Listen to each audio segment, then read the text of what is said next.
Please be seated.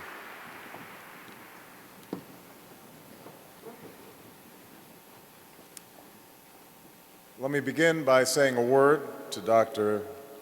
Dorothy Height's sister, Ms. Aldridge. To some, she was a mentor. To all, she was a friend. But to you, she was family. And my family offers yours our sympathy for your loss. We are gathered here today to celebrate the life and mourn the passing of Dr. Dorothy Height. It is fitting that we do so here in our national cathedral of St. Peter and St. Paul, here in a place of great honor, here in the house of God, surrounded by the love of family and of friends. The love in this sanctuary is a testament to a life lived righteously, a life that lifted other lives, a life that changed this country for the better over the course of nearly 1 century here on earth. Michelle and I didn't know Dr. Height as well or as long as many of you. We were reminded during a previous moment in the service, when you have a nephew who's 88, you've lived a full life.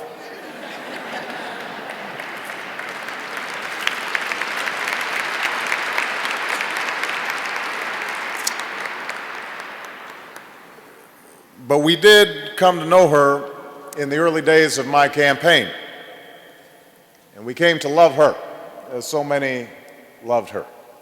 We came to love her stories, and we loved her smile, and we loved those hats that she wore like a crown, regal.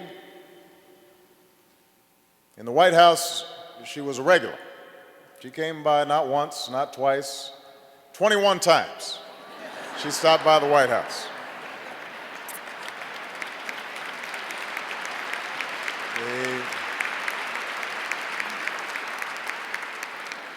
Took part in our discussions around health care reform in her final months.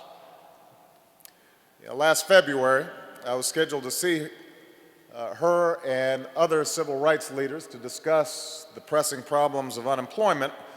Reverend Sharpton, Ben Jealous of the NAACP, Mark Morial of the National Urban League. Then we discovered that Washington was about to be blanketed by the worst blizzard in record, 2 feet of snow. So I suggested to one of my aides, we should call Dr. Height and say we're happy to reschedule the meeting. Certainly if the others come, she should not feel obliged. True to form, Dr. Height insisted on coming, despite the blizzard.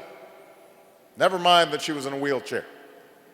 She was not about to let just a bunch of men in this meeting.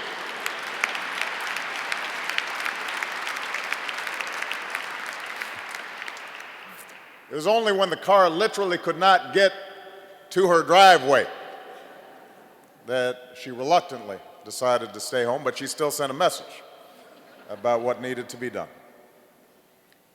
And I tell that story partly because it brings a smile to my face, but also because it captures the quiet, dogged, dignified persistence that all of us who love Dr. Height came to know so well.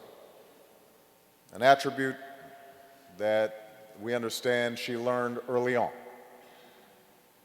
Born in the capital of the old Confederacy, brought north by her parents as part of that great migration, Dr. Height was raised in another age, in a different America, beyond the experience of many.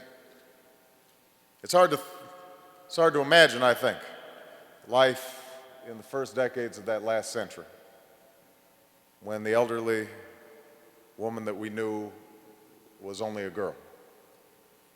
Jim Crow ruled the South. The Klan was on the rise, a powerful political force.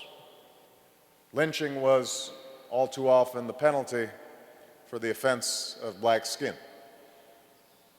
Slaves had been freed within living memory, but too often their children, their grandchildren remained captive because they were denied justice and denied equality, denied opportunity, denied a chance to pursue their dreams.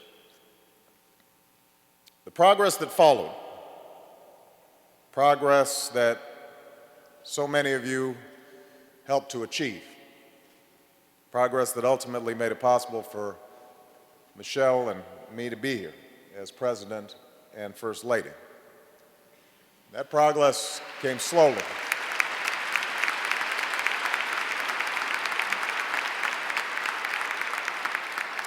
That progress came from the collective efforts of multiple generations of Americans, from preachers and lawyers and thinkers and doers, men and women like Dr. Height, who took it upon themselves, often at great risk, to change this country for the better. From men like W.E.B. Du Bois and A. Philip Randolph, women like Mary McLeod Bethune and Betty Friedan. There are Americans whose names we know. They are leaders whose legacies we teach. They are giants who fill our history books. Well, Dr. Dorothy Height deserves a place in this pantheon. She too deserves a place in our history books. She too deserves a place of honor in America's memory. Look at her body of work. Desegregating the YWCA, laying the groundwork for integration on Wednesdays in Mississippi, lending pigs to poor farmers as a sustainable source of income, strategizing with civil rights leaders, holding her own, the only woman in the room, Queen Esther, to this Moses generation, even as she led the National Council of Negro Women with vision and energy,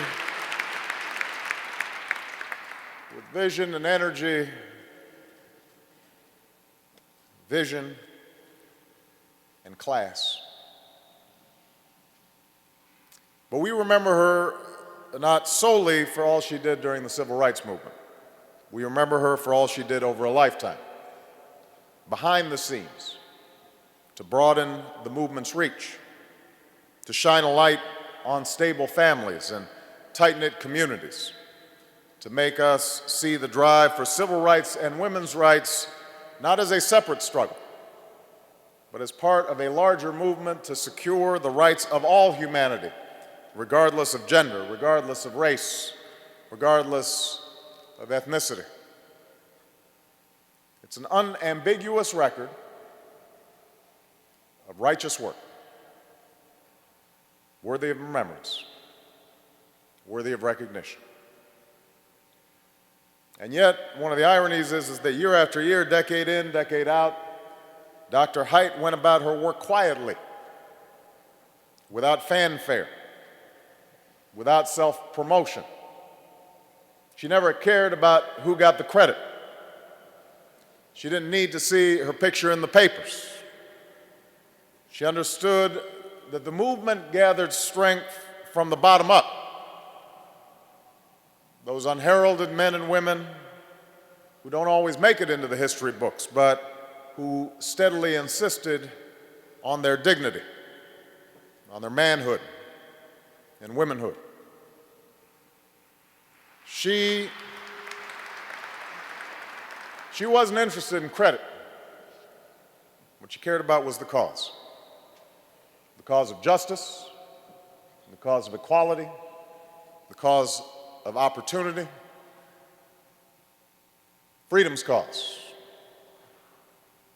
And that willingness to subsume herself, that humility And that grace is why we honor Dr. Dorothy Height. As it is written in the Gospel of Matthew, "For whoever exalts himself will be humbled, and whoever humbles himself will be exalted."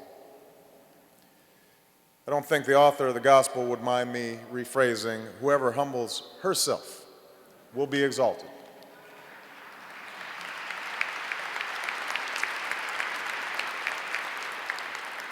One of my favorite moments with Dr. Height, this is just a few months ago. We had decided to put up the Emancipation Proclamation in the Oval Office. And we invited some elders to share reflections of the movement. And she came, and it was an intergenerational event. So we had young children there as well as elders, and the elders were asked to share stories. And she talked about attending a dinner in the 1940s at the home of Dr. Benjamin Mays, then president of Morehouse College. And seated at the table that evening was a 15-year-old student, a gifted child, as she described him, filled with a sense of purpose, who was trying to decide whether to enter medicine or law or the ministry. And many years later, after that gifted child had become a gifted preacher, I'm sure he had been told to be on his best behavior, after he led a bus boycott in Montgomery and inspired a nation with his dreams, he delivered a sermon on what he called the drum major instinct. A sermon that said we all have the desire to be first. We all want to be at the front of the line.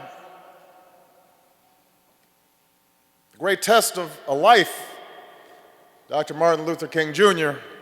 said, is to harness that instinct, to redirect it towards advancing the greater good, towards changing a community and a country for the better, toward doing the Lord's work.